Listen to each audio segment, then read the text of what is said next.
ओम नमो भगवते वासुदेवाय। ओम नमो भगवते वासुदेवाय। मित्रों, क्या आपने कभी सोचा है कि यदि सभी देवताओं की पूजा से फल मिलता है तो उन फलों का वास्तव में वास्तविक दाता कौन है? देवताओं को वो शक्ति कहाँ से मिलती है इतना फल देने की, आपकी इच्छा पूर्ति करने की? इसी के लिए श्रीमद् भगवत गीता के 7वें अध्याय के 22वें श्लोक में भगवान श्री कृष्ण ने इस रहस्य को उजागर किया हुआ है। उजागर करते हुए भगवान श्री कृष्ण कहते हैं, सा तया श्रद्धा युक्तः तस्याराधनमीह्यते लभते चा ततः कामान मया इव विहितान निहितान। अर्थात मनुष्य जिस देवता की पूजा करता है वह पुरुष उस श्रद्धा से युक्त होकर और उस देवता से मेरे द्वारा ही विधान किए हुए इच्छित भोगों को, इच्छित फल को निसंदेह प्राप्त करता है। लेकिन वास्तव में उन फलों का वास्तविक दाता भगवान नारायण ही है। अर्थात भगवान कृष्ण कहते हैं वो मैं ही हूँ। यहाँ भगवान एक गहरा सत्य बताते हैं। संसार में अनेक देवता हैं, अनेक उपासनाएं हैं। कोई माँ भगवती की पूजा कर रहा है, कोई भगवान शिव की पूजा कर रहा है, कोई हनुमान जी की पूजा कर रहा है। अनेक मार्ग हैं। लोग अपनी अपनी इच्छानुसार पूजा करते हैं। कोई धन चाहता है, कोई स्वास्थ्य चाहता है, कोई सफलता चाहता है। भगवान कहते हैं कि मैं श्रद्धा भी देता हूँ और फल भी मेरी व्यवस्था से ही मिलता है।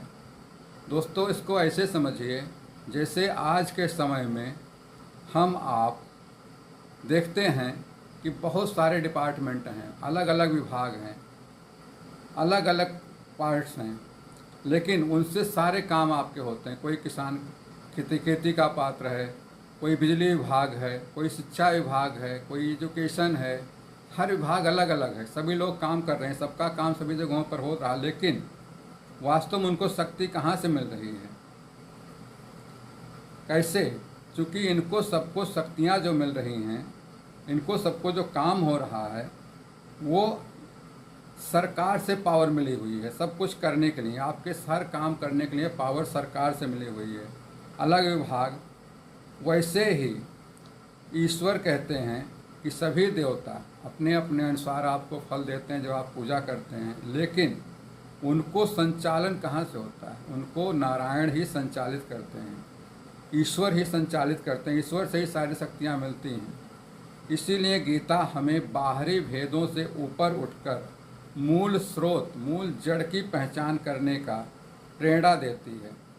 दोस्तों, जब तक हमारी भक्ति केवल इच्छाओं तक सीमित है तब तक हमें सीमित और अस्थायी फल मिलता है।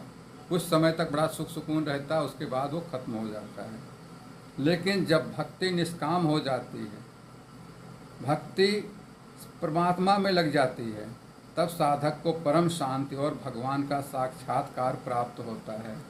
प्रभु कहते हैं कि मैंने विविध रचना की हुई है।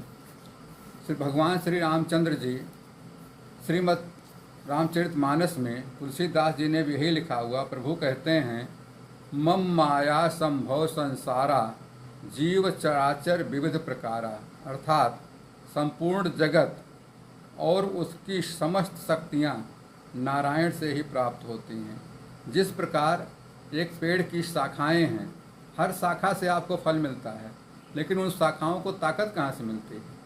उन शाखाओं को ताकत पेड़ की जड़ से ही प्राप्त होती है।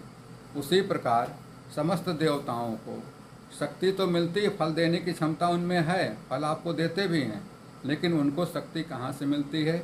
नारायण से मिलती है।